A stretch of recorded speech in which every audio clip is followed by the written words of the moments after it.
क्या गलती थी उस 19 साल की उस मासूम लड़की की? उसने तो पूरे कपड़े पहन रखे थे। ये मैं उन लोगों से पूछना चाहता हूँ जो लोग ये कहते हैं कि ऐसे छोटे मोटे कपड़े पहनने की वजह से ये सारी चीजें होती हैं। वहीं हरियाणा भिवानी की मनीषा जो प्री स्कूल की टीचर थी, जिसने पूरी तरह से सलवार सूट और अच्छे से कपड़े पहन रखे थे, 11 अगस्त को कॉलेज जाती है और कॉलेज से घर वापस लौट के नहीं आती है तो घर वाले परेशान होते हैं। और 13 अगस्त को मनीषा की लाश मिलती है थोड़ी दूर पर किसी गांव के किसी खेत में। तो दोस्तों, अब इस घटना को पूरी तरह से समझते हैं और आप ये डिसाइड करना ये एक सुसाइड है या एक खतरनाक मर्डर। हरियाणा भिवानी की रहने वाली मनीषा जो महज 19 साल की थी, वो एक गरीब परिवार से बिलोंग करती थी और घर का खर्च चलाने के लिए प्री स्कूल में पढ़ाने जाया करती थी। पढ़ाने के बाद उसे कॉलेज जाना था और उसने इस चीज़ की जानकारी फ़ोन के माध्यम से अपने पापा को दी। उसने फ़ोन करके अपने पापा को ये बताया कि आज वो थोड़ा लेट हो जाएगी कॉलेज के किसी काम की वजह से।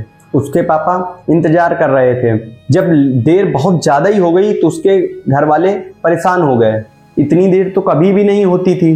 अब वो पुलिस के पास जाते हैं कंप्लेन के लिए। पुलिस प्रशासन जिनको तुरंत एक्शन लेना चाहिए था, वो लोग एक्शन लेने के बजाय मनीषा के पिताजी से ये बोलते हैं कि आपकी लड़की किसी लड़के के साथ भाग गई होगी, 1-2 दिन में वापस आ जाएगी। आ जाएगी 1-2 दिन के अंदर, 2-4 दिन के अंदर आ जाएगी। बोला क्यों घबरा रहा है? दोस्तों, 1-2 दिन में वापस तो आ जाती है, लेकिन मनीषा नहीं, मनीषा की लाश। अगर पुलिस प्रशासन ने उसी समय थोड़ी सी मुस्तैदी दिखाई होती तो आज मनीषा अपने परिवार के पास वापस होती। 13 अगस्त को जब लाश मिलती है तो लाश की क्या कंडीशन थी वो जानकर तो आपका दिल दहल जाएगा। उसके फेस की आधी तो स्किन ही नहीं थी, जैसे तेजाब डाल के पहचान मिटाने की कोशिश की गई हो। शरीर कई जगह से कटा हुआ था, किडनी गायब थी। मैं पढ़ नहीं पाया इतना, यानी भीतर के ऑर्गन गायब है। सच्चाई तो ये है उसकी बच्चेदानी गायब है, उसकी किडनियां गायब है। 1-2 किलोमीटर के अंदर अंदर ऐसा क्या हो गया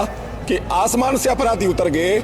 उस बेटी के साथ हुआ क्या है? उसकी बच्चेदानी गायब है, उसकी किडनी गायब है, उसके मुंह पे तेजाब डाला जाता है। जितना हार्ड उस बेटी का अगर आप पोस्टमार्टम की रिपोर्ट पढ़ेंगे ना तो आप पढ़ नहीं पाएंगे। पुलिस अपनी जांच में ये बताती है ये एक सुसाइड केस है। उसने कीटनाशक पी के अपनी आत्महत्या की और लाश के ऐसे हाल के बारे में बोलते हैं कि जानवरों ने काट दिया होगा ऐसा। और उसमें कोई उसको इंजरी के मार्क नहीं आए। जो सेक्टोरल एरियाज में उसके जो थे वो कुछ भी नहीं आया। सीमेंट नेगेटिव आया उसका। बाकी हड्डियां उसकी इरेगुलर थी तो कोई शार्प वेपन का इस्तेमाल उसमें नहीं लगा। ये भी बताया गया है कि धारदार से भी हत्या की गई है क्योंकि गला भी। लेकिन उसके पिताजी ने साफ इनकार कर दिया इन चीजों से कि मेरी बेटी ऐसा कभी नहीं कर सकती है। तो कितना उसके ऊपर विश्वास है और प्रशासन करेगी उसने आत्महत्या की है। मेरे को ना उसका न्याय सही है। और ये बताते हैं जिस दिन मनीषा गायब हुई थी उस दिन ने कॉल किया था और जब वापस से कॉल किया गया तो उसका फोन नहीं उठा था। 5 बजे उसका कट गया। फिर मैंने 6:26 मतलब पूरी नहीं हुई थी, कुछ सेकंड बची हुई थी, मैंने उसके साथ अपना फोन उठाया, साथ ही साथ कॉल किया तो फोन बंद था। कल रात में उसका फोन 12:04-5 के ऊपर ऑन हुआ है, उसके बाद बंद हो गया है।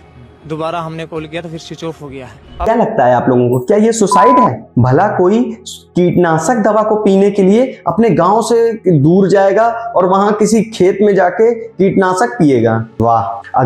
अगर उसे ये करना ही होता तो घर पे भी वो कीटनाशक पी सकती थी और या फिर आसपास कहीं भी अपने खेतों पे जाके कीटनाशक पी सकती थी। लेकिन नहीं, ऐसा कुछ नहीं होता है क्योंकि असलियत में तो ये सुसाइड है ही नहीं ना। या फिर इस हत्याकांड में कुछ बहुत ज्यादा ताकतवर लोगों का हाथ है जो नहीं चाहते कि उनकी सच्चाई लोगों के सामने आए, तभी ये मैनिपुलेशन किया जा रहा है। पहले मनीषा के पिता ने न्याय न मिल जाने तक अंतिम संस्कार करने से मना कर दिया था, फिर बाद में मान जाते हैं वो और उनके बयानों में थोड़ा सा बदलाव भी देखने को मिलता है। लिया है सारे समाज को इकट्ठा देख करके अपने हित में ही लिया है और कमेटी का फैसला ये है कि हम अपनी बेटी का संस्कार हिंदू रीति रिवाज के साथ मान सम्मान के साथ करेंगे और प्रशासन अपने काम पे लगा हुआ है। हम उनके काम से संतुष्ट हैं। क्या उन पे कोई दबाव डाला जा रहा है? लगता तो कुछ ऐसा ही है। बेटे ने मेरे को दबाया।